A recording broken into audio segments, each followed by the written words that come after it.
सब कोई के अलग अलग मौका मिलेला, आज तोरा मिलल बा। अपना माल के रंग लगाइए के छोड़िए। अगर रंग लगाए से कोनो तोरा के रोकी तो हईले ओकरा पेटो में ठूस दी है। तोर तो एक ही गो माल बिया, तोरा के तो की बार होली खेले ना दे। देखा तानी एक ही गो से कैसे काम चला। तू का पूछता रे, एक ही गो पटैले बनी, दूधू को माल पटा के रखले बनी, उनमें से तारे को बेटी ही है। अबे सरो झूठ बोल बोल।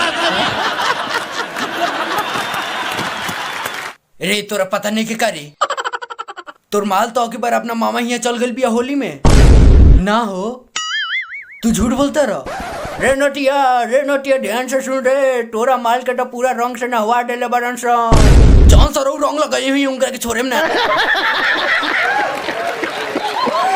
रे हम तोरा माल के देखनी है बस अतुन में जाकर नाचती है, ठुमका मारती है। वो दोसन माल हिया, हम तो देखनी है उहे हिया।